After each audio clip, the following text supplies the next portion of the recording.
Bonjour et bienvenue sur la chaîne L'Actu du TA. Ces discours-là, vous commencez pas à en avoir un petit peu marre? Trop d'immigration en France, ce sont les musulmans qui sont responsables des problèmes de notre pays. Plus la crise économique s'enlise, plus la petite musique qui pointe du doigt l'immigration se fait entendre. Et comme c'est un sujet sérieux, on y revient dans cette vidéo. On vous invite à mettre un pouce bleu pour la faire connaître, à partager sur vos réseaux sociaux et à vous abonner pour ne pas manquer les prochaines sorties. Allez, on attaque.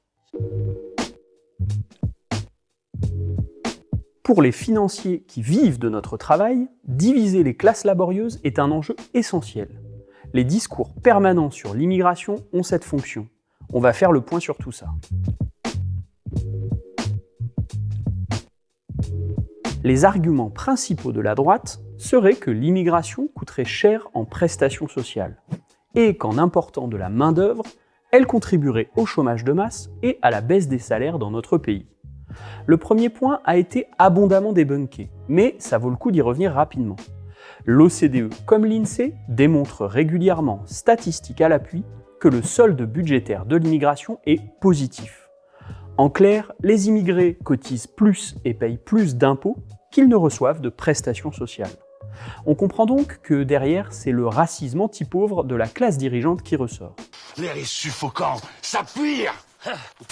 Autre argument qui mérite qu'on s'y attaque un peu plus, la pression qui s'exercerait sur le marché du travail. Là, on a deux sujets. D'un côté, l'idée que les immigrés voleraient le travail des Français. Eh bien, toutes les études sérieuses démontrent que ce n'est pas le cas. En effet, les compétences ne sont pas nécessairement les mêmes, et ce sont en réalité les choix des financiers qui impactent l'industrie française, pas l'immigration. On en revient au sujet de la souveraineté qu'on a traité précédemment. Bon, d'abord, je ne fais pas de lien entre immigration et chômage. Si aujourd'hui les usines ferment, ce n'est pas à cause des immigrés qui rentrent sur notre territoire. Si hier Bridgestone a fermé ses portes à Béthune, c'est parce que l'Union européenne a financé une usine Bridgestone en Hongrie et que les pneus sont produits maintenant là-bas. Venons-en maintenant à la question des salaires. Et vous allez voir qui le discours de l'extrême droite sert réellement. En 2021, deux chercheurs français pointaient un effet contradictoire en apparence. D'un côté, pour les emplois qualifiés, l'immigration a tendance à faire monter les salaires. De l'autre, on peut effectivement parfois constater une pression à la baisse sur les emplois les plus précaires. Restauration, livraison, saisonniers agricoles, tous ces secteurs qui cumulent des conditions de travail difficiles et des salaires de misère. Et ce sont précisément ces secteurs qui ont tendance à embaucher le plus d'immigrés, car leur situation de précarité les rend vulnérables.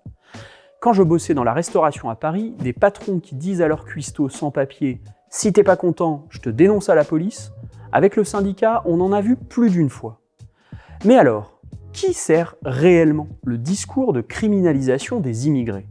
Vous l'aurez compris, avant tout les intérêts du patronat et des financiers, car il permet de faire encore plus pression sur cette partie de la main-d'œuvre et en ricochet sur l'ensemble du monde du travail. L'extrême droite, c'est le meilleur allié du capital. A l'inverse, un droit du travail protecteur et des luttes communes à tous les travailleurs, c'est défendre nos salaires plus efficacement.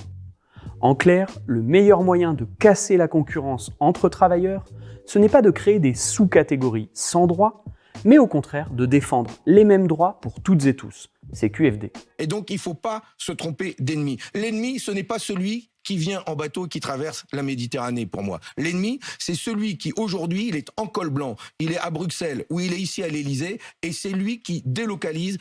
En complément de cette vidéo, on vous conseille un essai percutant. On ne peut pas accueillir toute la misère du monde, en finir avec une sentence de mort. C'est un petit précis qui démontre point par point les contre-vérités et manipulations derrière ce débat, à mettre entre toutes les mains. Cet épisode est terminé. Vous aussi, donnez-nous vos expériences personnelles des débats sur le sujet, pour qu'on continue d'affûter les arguments. En tout cas, on espère que cette vidéo vous aura plu. On aurait aussi pu parler d'impérialisme, qui est bien la cause d'une majorité de déplacements de population. Mais on y reviendra sûrement dans un prochain épisode. À très bientôt.